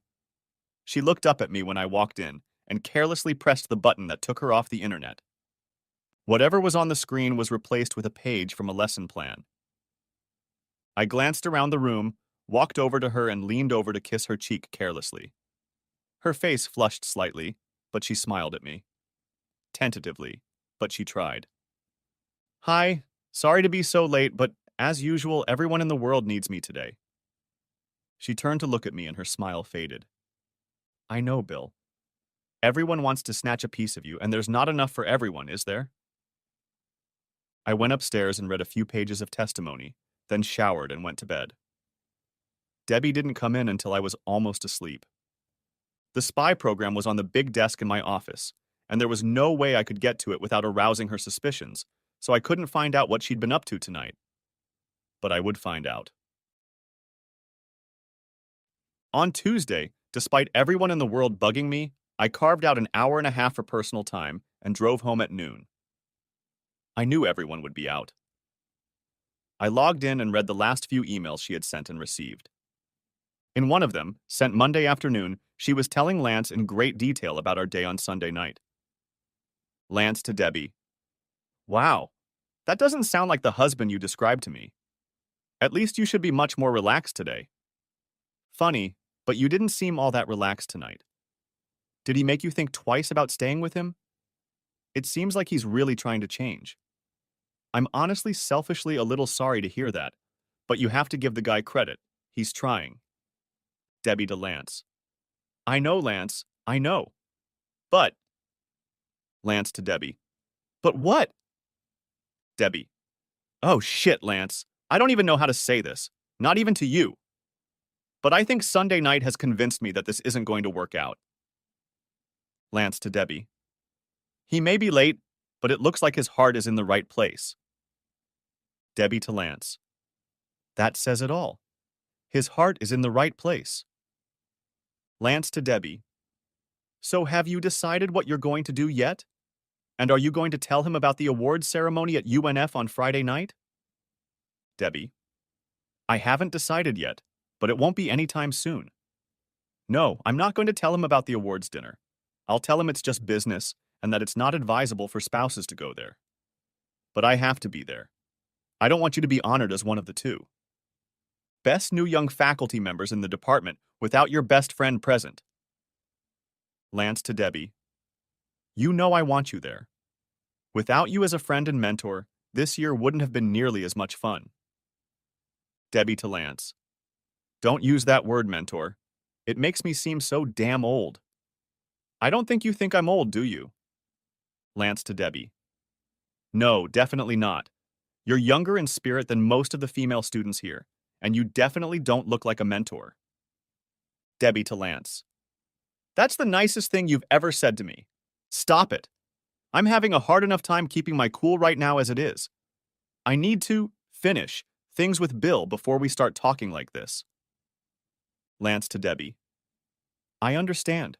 I won't push you until things are settled at home, but I have to tell you that I can't wait until Friday." Debbie to Lance. "Be a good boy." Lance to Debbie. "I will, but it's hard. God, it's hard." Debbie to Lance. "I know. You forgot. I saw you trying to get up that day at the restaurant. It's very, very, very hard. Bye." And that was it. The whole ball game.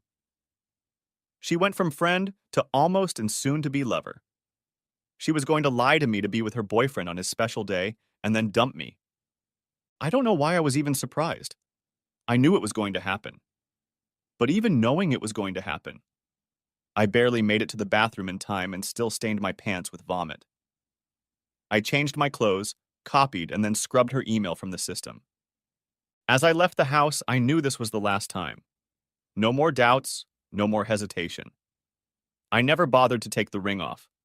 My finger still hurt like hell, and the symbolism didn't matter anymore.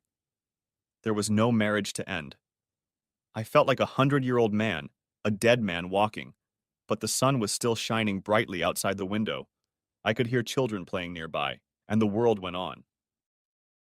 I called around 10 p.m. that night, and when no one picked up, I left a message on the answering machine, saying that I would have to work late and that I would be staying at the River Apartments for the next few days rather than trying to commute to work.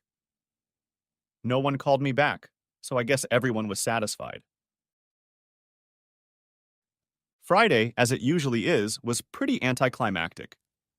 The only time Friday is interesting is when the jury reaches a verdict. When we are in the middle of a trial, the judges usually try to end things early. They want to go out to eat or to a club, although that's more of an expression than a reality in Jacksonville, just like anywhere else. Jurors, witnesses, and police officers do the same. So things usually quiet down by mid-afternoon, and by 5 p.m. the courthouse turns into a ghost town. I was home by 6:15 p.m., and I had to break a bunch of traffic laws to get home that early. When I entered the building, Bill Jr. was outside getting into a friend's car, and Kelly walked past me on her way out. As she did so, she smiled slightly at me. She was almost embarrassed. And that shouldn't have surprised me, I thought. She was old enough to see what our marriage was like, and I was sure she'd gotten wind of her mom and the young UNF professors. Friendship. I wondered why she didn't try to warn her old man. But when I saw the embarrassment on her face, I realized that I was the one who embarrassed her, not her mother's relationship with another man.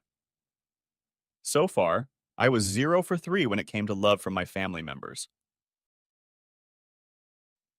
As I entered the house, I saw Debbie coming down the stairs. She was gorgeous and clearly a little scared. She had clearly tried to get out of the house before I arrived.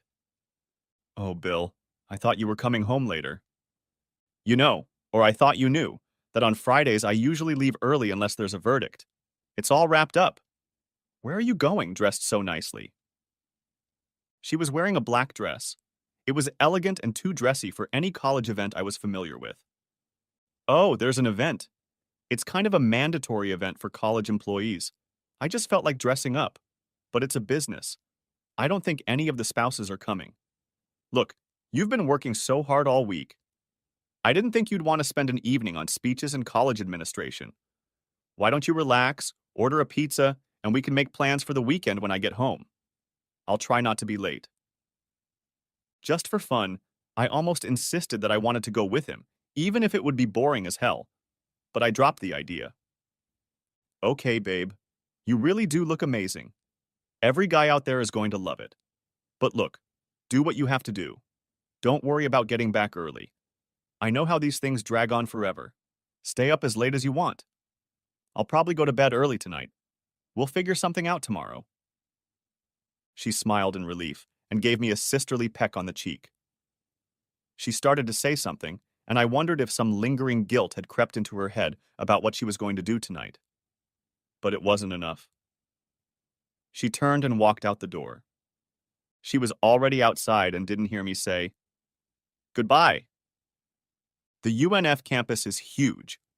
You can drive all around campus on a winding road, and she led me to the UNF Arena, a huge structure where graduations, basketball games, and many other events were held. I showed the campus police officer my ID and parked in a secluded lot on the other side of the road. For a purely business event, there were many smartly dressed men and women entering the building. I didn't have an invitation, but with my ID and the comment that I was Professor Maitland's husband, I was let in. There was a podium at the far end of the hall, and many. Tables for 4 to 6 people were set up around the perimeter. I noticed there was a cash bar on my side of the building. There are stadium seating areas on both sides of the concourse, and I headed towards the bar. But before I reached it, I stepped into the seating area and climbed almost to the top. I was alone and had a bird's eye view of the crowd. I spent 10 minutes scrutinizing the crowd with the small binoculars I had brought with me before I spotted her. She was sitting at a table with 5 other people, 3 men and 2 women, just a few yards from the dais. Well, if Doug Lance are in line for the award tonight, it makes sense. Doug was tall, slender, and dressed in a tuxedo. They sat close together, his arm resting on her shoulder. He tilted his head and whispered something in her ear. I glanced at the 2 couples with her. Judging by the looks my wife and Doug were getting, they were an accepted couple. I now realized how I had been looked at on the rare occasions over the past 3 months when I showed up at any university event next to Debbie. I'd watched from the top of the stadium as they laughed, whispered to each other, made those little touches and gestures that characterize lovers everywhere. It was obvious by their body language. A couple times they even fed each other while intertwining their hands. Jesus Christ, what's to say about making it obvious? It pissed me off as much as anything else. If Debbie was going to cheat on me, at least she could be less blatant about it. I had to become the object of everyone's amusement every time I showed up with her. I positioned myself on the top row of the stadium and watched the people below eat and cheer, then listened to the speeches, and finally saw Doug being called up on stage to present him with an award as one of the 2 outstanding new teachers. He beckoned to Debbie, and despite her protests, she allowed herself to be hoisted up on the stage. She stood beside him and blushed as he thanked her for her help during the year and complimented her on her youth and vitality. And then, I'll be damned, he didn't tilt her head toward him. I mentioned he was about 6'3", so she had to look at a man instead of me for a change, and kissed her on the lips in front of God and everyone. There was a roar of approval. It was like that moment in a romantic comedy when the hero finally bursts in to grab his love and take her away with him. She kissed him back and then pulled away, blushing. She certainly didn't look like a happily married mother of 2 teenagers. The awards ceremony went on for another 45 minutes, and then they announced that there would be drinks and dancing as long as someone had the energy to stay on the dance floor, from which half the tables had just been removed. The band started playing romantic 90s tunes and some faster tracks from 2000. They were a cute couple, and judging by the looks other couples were throwing at them, I wasn't the only one who thought so. I wondered what those who knew she was married thought about what was going on. Was she telling them that we had an open marriage, or that I was okay with it, or that she would be free soon? Or maybe the academics just didn't care about outdated concepts like marital fidelity. I took a deep breath and stood up. Time to put an end to this trashy melodrama. I headed toward the dance floor and made my way through the dancers. I was dressed in a suit but no tie, so I stood out as I passed among the men in tuxedos and the women in evening gowns. I caught whispers and murmurs as I made my way closer to my wife and her boyfriend, and realized I had been noticed. Then they were in front of me, so deeply immersed in looking at each other that they didn't notice me until I said, "Congratulations, Professor, on your award and on stealing my wife, all in one night." They stopped so fast they almost lost their balance. Debbie stared at me, eyes wide with surprise. I almost laughed at her expression. Doug's mouth dropped open for a moment, shifting his gaze from Debbie to me and back to her, as if he couldn't believe his eyes. Bill," Debbie finally said quietly. What, what, what are you doing?" Then shock began to turn to anger. Her mouth clenched, and she said, "Why, Bill? I told you the spouses weren't coming tonight. Why didn't you listen to me? Wait for me at home." At this point, I couldn't help but laugh. "And miss the whole thing, baby? Come on, I would have paid admission to see that. How often does a husband get to see his wife kissing and loving another man in front of thousands of other people? I can't accuse you of false modesty. You're not hiding anything, except from your husband." Doug stepped between us, raised his hand to push me away, and said, "Mr. Maitland, I'm sorry to meet you this way, but I hope you won't misunderstand me. Debbie is only here because she's my mentor." I smirked, feeling all my good feelings turn to a rapidly growing rage. "Oh, I'm sure she's taught you a lot, Doug, but I'm also sure you're a fast learner." Debbie stepped closer to me and whispered under her breath, Bill, don't do this. Not here. Not right now. Not in front of the people I work with and for.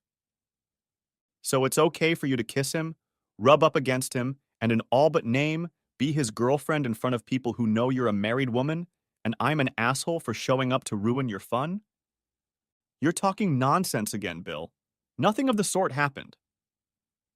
Now the other men were close enough for me to realize that our conversation was being overheard and would be the subject of gossip at the water cooler for weeks, if not longer.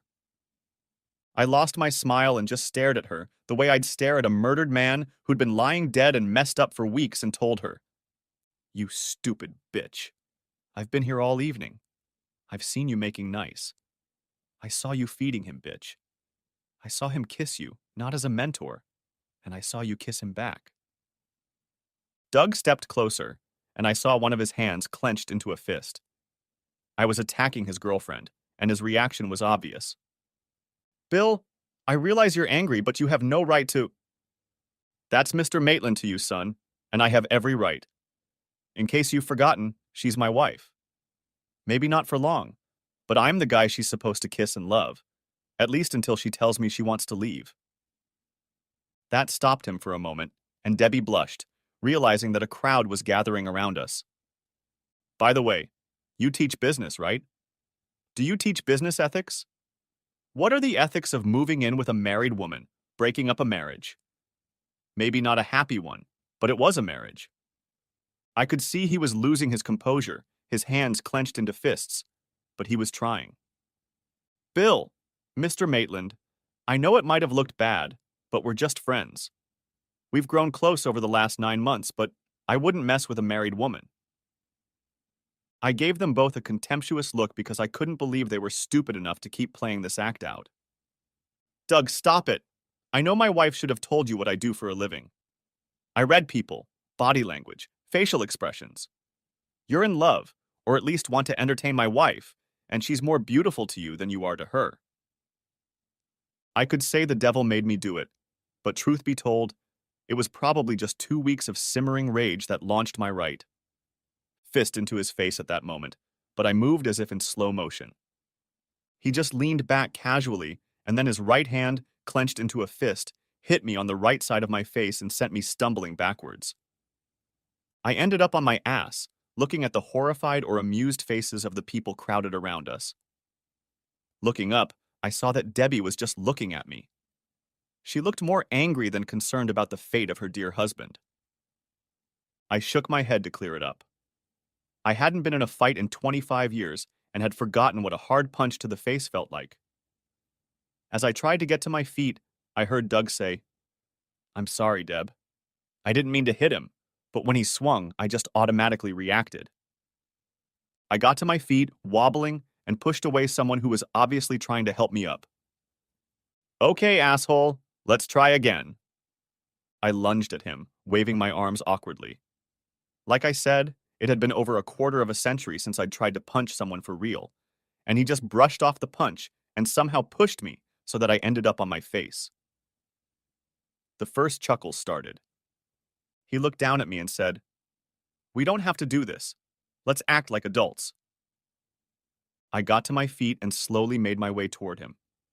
Debbie shook her head and said, Please, Bill, don't do this. God, you've embarrassed me enough already.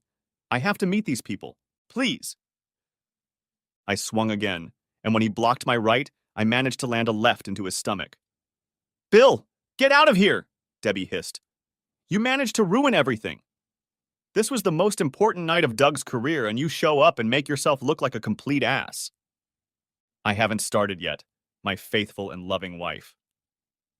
Titters sounded behind me, and Debbie stared at me as if she couldn't believe my words, as if the mere thought that I might hurt her young stallion stunned her. Her absolute certainty that I was harmless hurt more than anything else. Go away, Bill. Don't be a fool. He'll kick your ass. He's younger and bigger and he can box. You've already humiliated yourself and me. Don't make a laughingstock of yourself. Your concern is touching. Go to hell. Some hand grabbed my elbow and I heard Doug say, Come on, Bill, it's over. Leave it alone. Let me help you up. We'll get you cleaned up, and we'll get out of here. I didn't plan anything. I just lurched forward as hard as I could, hitting the top of my head on something relatively soft, and I heard Doug groan and fall forward. I somehow managed to stay on my feet, and Doug was lying on his back in all his flat glory. If only I could have stayed upright for a few more seconds. I managed to get to him before anyone got in the way, and took another swing. Debbie's screams behind me only added to the effect. "Oh God, Doug!" A whole crowd piled on top of me and dragged me to the ground. I saw Debbie stand between us and shift her gaze from one figure to another. Then she ran over to Doug and knelt down beside him. She was crying. She had made a decision. God, I asked myself, could she really be a more treacherous bitch? As the old saying goes, when it's inevitable. So I just laid down and let the four guys in tuxedos hold me down. I heard someone say, "Call the police." "Security's right here. Get this asshole out of here." Someone else said angrily, "Let's see how tough you are in a cell." Standing next to Doug was a tall, gray-haired elderly man who asked sympathetically, "Professor Baker, are you all right? Shouldn't we call an ambulance?" He then looked at me. "And you, sir, whoever you are, will regret the day you attacked one of our staff." I made an educated guess. "You must be President Myers, right?" He was about to leave, but something in my tone stopped him. "Yes, I'm the president of UNF. And you are?" "William Maitland, Senior Assistant U.S. Attorney for the Third Circuit and husband of the blonde comforting your Professor Baker." His eyes widened slightly as he shifted his gaze from Debbie and Doug to me and back again. He may be an old fossil, but he was fine with his information processing speed. "In that case, Mr. Maitland, I wouldn't want to be in your shoes. You're an officer of the court attacking a man in full view of hundreds of people. That's not good. But I suppose we could show some leniency." "I think, President Myers, that your ass and the ass of your institution will soon turn to grass, and I'll be a lawnmower." His face tensed. He wasn't used to being addressed in that tone. I knew he belonged to the old money and had social and business connections stretching from Atlanta to Miami. That was why they had chosen him to be president. "I don't understand." "Why don't we go somewhere and I'll explain it all to you before you and this establishment get into a whole bunch of shit?" He didn't like it either, but he wasn't stupid and was used to making hasty decisions. Nodding, the two men jerked me to my feet. We walked to the back of the building where there were signs for the restrooms. I noticed that Myers and Doug and Debbie were practically frog marching beside us. When we got far enough back to talk in relative privacy, we stopped and he said, "Okay, Mr. Maitland, explain yourself." Doug had almost completely stopped bleeding, but he was still in pain. Debbie put her arms around him, and if looks could kill, her gaze would have made me go to my grave. "I don't know how closely you're watching what's going on, but I don't think you're stupid. It's quite simple. My wife has been very close to Professor Baker for some time, too close for my taste. I know that the other day he drove her home and kissed her in my driveway while she was wearing a very provocative outfit. I know that she behaved in a very loving and intimate manner with Professor Baker, both on and off the dance floor. And as you said, I have hundreds of witnesses. I know that he kissed her tonight in front of many of your staff, and I heard them applauding and oohing and ahhing when he did so. I don't think I will have a hard time convincing a jury when I sue UNF for alienating my wife's affection that her behavior was common knowledge." I felt like Debbie was about to jump out through the space separating us. She might have started foaming at the mouth. "You bastard," she said loudly.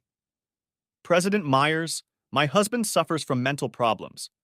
Specifically, obsessed with the idea that I've been unfaithful to him. It's all in his head. There is absolutely nothing objectionable between me and Professor Baker.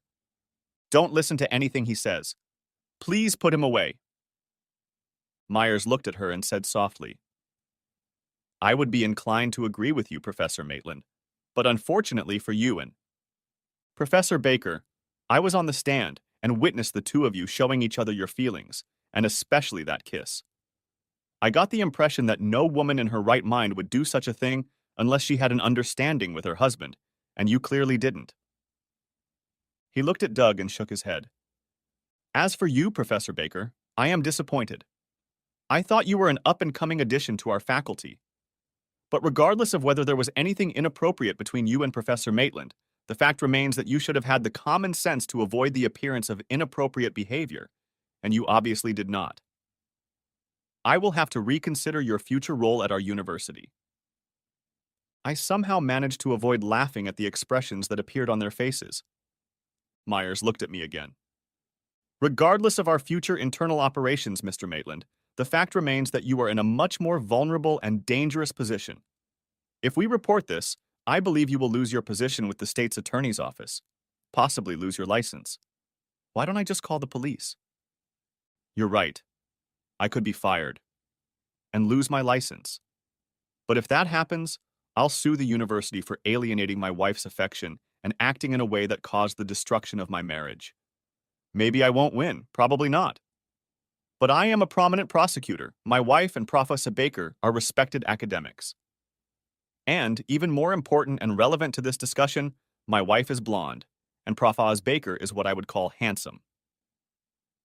When word gets out about the romantic triangle, the alleged adultery, the fact that there is castling going on in academia, I think UNF is going to get a whole world of unwanted media attention.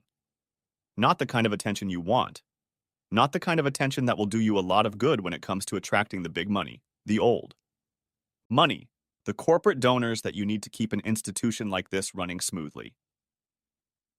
I stopped, and we all stared at each other for a moment or two. I noticed 4 or 5 university security cops huddled a little further away. Finally, Myers sighed and said, "You really don't care if you win the lawsuit, do you?" Without giving me a chance to answer, he said, "What do you want?" Professor Baker is a freshman, and he doesn't have the academic protection that comes with seniority. Perhaps we can get rid of him. Your wife has more security, but we could make it worth her while to look for a job elsewhere. One of the biggest regrets of my life was that I didn't have a camera to capture the expressions on the lovers' faces. I shook my head. I just want to get out of here and get medical attention. I don't want you to get revenge on either of them. Myers looked surprised. You're an amazing man, Mr. Maitland. Why did you come here and cause such chaos today if you don't want revenge? I looked at Debbie. Her face reflected surprise and an emotion I couldn't define. Doug looked like his whole world had collapsed around him. I doubted his long-term future at UNF no matter what I said. My marriage is over. I know this. My wife doesn't love me anymore. It hurts, but it happens every day. I don't want to destroy her. We have 2 children and I want her to keep her job for their sake. No, I came here tonight because I wanted my wife to know that I'm not a complete idiot, that she can't leave the house dressed for a hot date and feed me some nonsense about going to a boring scientific meeting that spouses aren't invited to. As for Professor Baker, well, I don't really blame Baker. He's a bastard for flirting with a married woman, of course, but I'd take after my wife too if I wasn't already married to her. She's a fine woman. So I didn't want to ruin his life. I just wanted a little revenge for him stealing my wife. He cast one last look at me, said, "You're an interesting man, Mr. Maitland. Please don't come back here again," and walked away. The small crowd dispersed, and Debbie started to walk away with Doug Baker, but stopped and came back to me. Her dress and handkerchief were covered in blood, and the fire in her eyes had faded and turned to wary sadness. Thanks, I guess, Bill. I have a job, but I don't know how long I have left in my career. All this shit, and for what? It's all just in your mind. I'm not having an affair, and despite what you've seen, Doug is just a friend. She took a deep breath, then caught my gaze and said, "Don't come back to the house tonight or any other night, Bill. I'm going to get a protective order to keep you away from me and the kids. You've shown that you're a dangerous man, and I question your mental stability. I think we need to officially part ways, at least for a while. I don't know what will happen to our marriage, but we need some space and time before we do anything permanent. You can make arrangements with the sheriff's office to come and pick up whatever you need." And with those words, she left with Doug and I headed back to the river. Next chapter. A week went by and there was no word from Debbie and the kids. Of course, I hadn't tried to call them, but they hadn't called me either. So we were even. I had set up a temporary home at the river condominium, but knew I would have to find a more permanent place to live. It was around noon on Friday, and the case of the sailor who shook his daughter to death was coming to an end. We would likely reach a verdict in time for the presiding judge, Herman Herring, to leave in time for the premiere of a new play at the Times Union Performing Arts Theater. A junior associate, Billy Parker, made the first run, and defense attorney Bob Becker made the final defense argument. We had a break until we got one last opportunity to address the jury. During the break, I snacked on a sub I ordered from the sandwich store downstairs at the courthouse and tried to make a tactical decision. Parker did a good job during the first closing or final argument. He laid out the case and the evidence against the young sailor Van Horn clearly enough for the jury to have a good idea of the case against him. Since Becker, the hotshot from New York, had put Van Horn on the witness stand, we had one last bite of the apple left. I could have let Parker make the last argument, but I was thinking of grabbing it myself. I wanted to cut someone's balls off in court. I needed something to cheer myself up. Cheryl peeked into my office and said quietly, "She's on the phone, Bill." About time. Good. I picked up the phone and dialed her number. "Hi, Debbie." "Hi, Bill. To what do I owe this honor? Do you have another court order against me?" "No, Bill. Remember we talked about separating until we could mend the relationship between us?" "I remember. I'm filing for divorce this afternoon." Well, thanks for the heads up. Bill, I don't see any way out of this. I haven't been happy for a long, long time. And honestly, when things settle down, I don't even think you'll miss me that much. You'll still have a job and things to do. That's what you live for, what it's all been about for so long. That's very insightful. It's nice to know you're thinking of me. By the way, how's Doug doing? Did he need a nose job? No, Bill, he didn't. No thanks to you. And I know what you're thinking about it because it's been that way since you lost your mind. But I'm not doing this for Doug. I'm doing it for me. I just don't love you anymore, Bill. I don't. I'm sorry. That's all you needed to say, Debbie. I'll get a lawyer and have my boyfriend call your boyfriend. Have a nice life. I hung up the phone. I sat there trying to sort out my feelings. At least I wasn't nauseous. This was all so sudden. Almost 20 years of my life ended with 1-minute conversation. It was supposed to rain under an overcast black sky. But it was shitty. It was just another day. I called Cheryl on the phone. When she walked in, I told her, "Call Parker. I'm picking up loved ones. Van Horn has a date with the death chamber." I took a few bites from the sub, but again, I wasn't that hungry. I tossed the leftovers in the trash can, stood up, grabbed my briefcase, and headed for the door. Before I reached it, Cheryl was already standing in front of me. She just pointed to my face. I didn't get it. "What? Do I have something between my teeth?" She handed me a cosmetic bag and opened it in front of the mirror. "Write down the date and time, Cheryl. These are the last tears I'll shed for this sorry bitch." I headed for the elevator, and I thought I could almost smile. For the first time, I felt sorry for that son of a bitch Van Horn. He was about to take his last breath, strapped to a hospital gurney in Rayford, watching deadly chemicals mix before entering his body. And at least a small portion of the blame or credit for what awaited him belonged to my cheating, almost ex-wife. As the elevator doors closed behind me, I stepped into my new life. The end. Thanks for watching. I hope you enjoyed it, so subscribe to my channel and watch the next video.